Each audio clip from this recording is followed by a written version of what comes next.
Et Mokhtar-Sy va nous parler de ça, va nous parler de l'émergence de la jeunesse. C'est un jeune, vous l'avez compris, un jeune très engagé qui a été formé une partie de sa formation en France et même une bonne partie de ses études universitaires qu'il a effectuées en France. Et à son retour, il s'est engagé dans beaucoup de domaines. Et il a intégré Orange aussi, qui est une très grande société. Il a occupé plusieurs postes au sein de Orange jusqu'à être chef de service des contrats. Et c'est un sportif aussi, et qui occupe encore aujourd'hui un poste de responsabilité au sein de la Fédération de basket, Fédération de basketball, directeur du comité d'organisation. Il y a un nouveau bureau et du coup, voilà, il y a beaucoup de changements dans ce milieu. Il a accompagné aussi Aminata Makou Traoré, qui est sa femme, dans le cadre du Forum international sur le sport FIS. Il était aussi le responsable de la commission d'organisation. Et tu as passé le relais aussi très récemment à quelqu'un. Donc ça veut dire qu'il a accompli des choses très intéressantes, et il finit aussi par préparer ça qui est très intéressant. La question de la relève, peut-être qu'on aura l'occasion de parler de cela. Et le projet dont je vous ai parlé, je le laisse pour la fin, en conclusion. Je vous en parlerai, d'accord? Voilà. Donc je vous remercie d'accueillir Mokhtar-Sy comme il se doit, dans la bonne ambiance, comme on le fait toujours ici.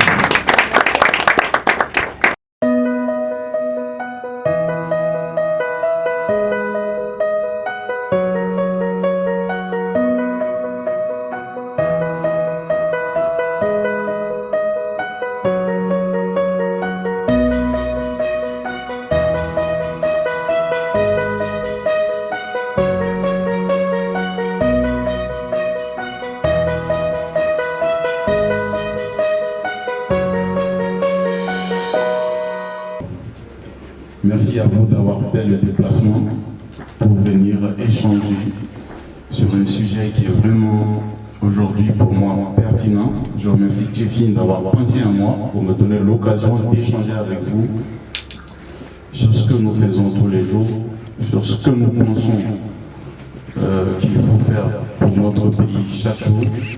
Donc c'est une véritable opportunité pour nous de communiquer et d'obtenir aussi des chances de pouvoir faire adhérer les autres à ce que nous sommes en train de faire. Et pour cela, vraiment, c'est une joie inestimable. Merci encore, Tiffin. En 2020, le président de la transition, le colonel Assimi Goïta, interpelle la jeunesse en la mettant face à ses responsabilités. Il disait, je cite, « Si j'échoue, c'est la jeunesse malienne qui a échoué. Si je réussis, c'est la réussite de tout le peuple malien avec la jeunesse malienne. » Donc quand je fais le parallèle entre les deux, ça veut dire que pendant toutes ces années, on n'a toujours pas compris que nous étions la force de ce pays et que nous avons la responsabilité de nous engager pour ce pays.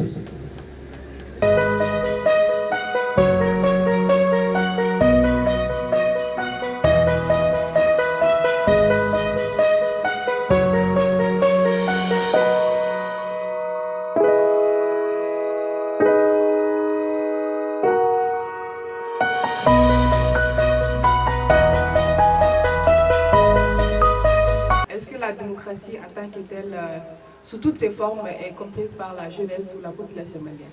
C'est pour ça qu'il faut qu'on développe notre propre, pas notre propre démocratie, mais notre propre modèle de démocratie qui soit conforme à notre mode de vie, à notre société.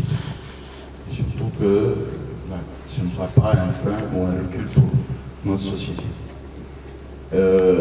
Pour répondre à la question de mon frère, très cher frère Samba, l'engagement et l'indépendance, c'est vrai que c'est difficile, mais c'est ce qu'on recherche aujourd'hui. Quand nous on parle, on essaie de viser vraiment l'excellence, de pousser les jeunes à réfléchir, à agir suivant certains principes.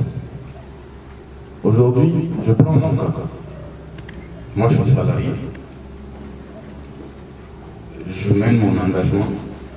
Peut-être peut-être que c'est plus facile pour moi de mettre la main à la poche ou d'avoir les moyens matériels pour mener mon engagement. Ce n'est pas facile pour celui qui est étudiant, qui n'a pas les mêmes facultés, qui ne peut pas, donc qui va avoir plus de mal que moi à maintenir son engagement. Première question, la plus difficile, mouvement Génération Engagée. Est-ce que c'est un mouvement opportuniste? Non, je peux te le garantir. J'ai décidé de m'engager. Si les autres membres du mouvement ont décidé de s'engager, c'est pour apporter quelque chose. Ce n'est pas un mouvement opportuniste ni un mouvement de circonstance. Contrairement à ce qu'on peut voir aussi partout, chaque fois qu'on est dans la transition, il y a beaucoup de mouvements qui se créent. C'est pour saisir des opportunités, d'avoir un dernier conseil que mon père m'a donné aussi. Quand tu fais la politique par l'ascenseur, tu redescendras par les escaliers.